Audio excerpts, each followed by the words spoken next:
Once bila kesimpulan palsu, so dia dikategorikan sebagai hujah ini hujah yang Hai, Assalamualaikum dan salam sejahtera. Kembali lagi dalam channel Cikgu Ana. So hari ni Cikgu nak sambung.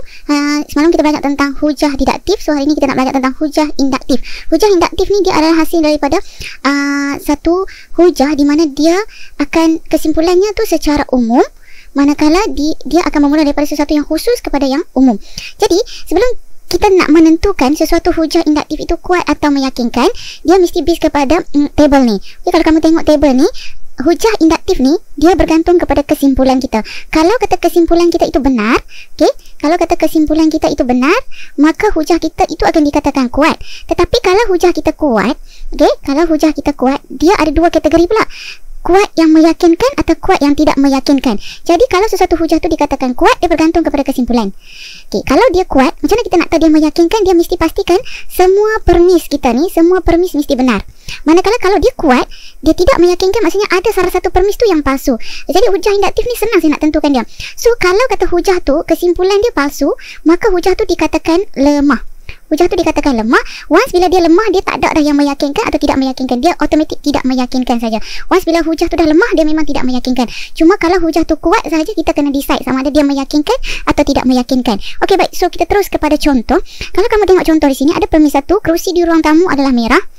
Kerusi di ruang makan adalah merah, kerusi di bilik bacaan adalah merah, kerusi di bilik tidur adalah merah. So kesimpulannya di sini semua kerusi di rumah adalah merah.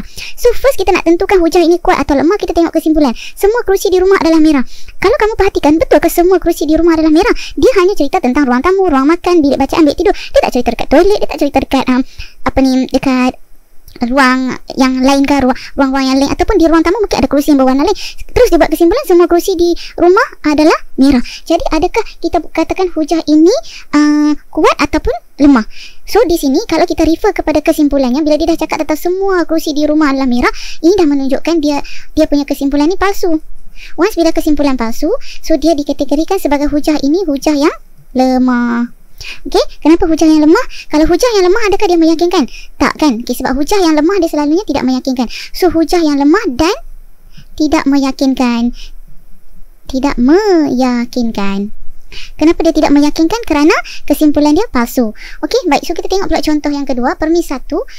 Permis 1 27 ialah gandaan 3. Permis 2 81 ialah gandaan 3. Kesimpulan semua gandaan 3 ialah semua gandaan 9 ialah gandaan 3.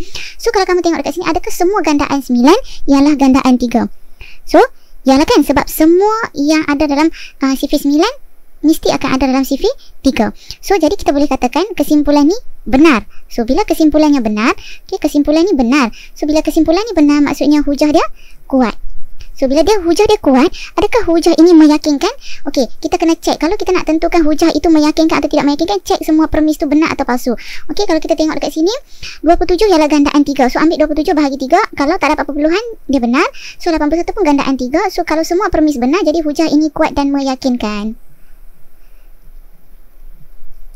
Okey, hujah ini kuat dan meyakinkan. So kita tengok lagi contoh yang lain.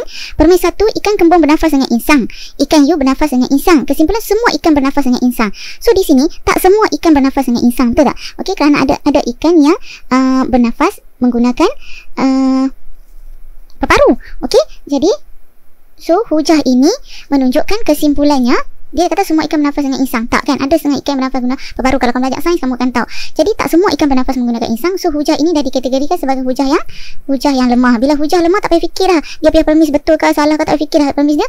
Hujah ni lemah dan tidak meyakinkan. Okey, tidak meyakinkan kerana kesimpulannya palsu.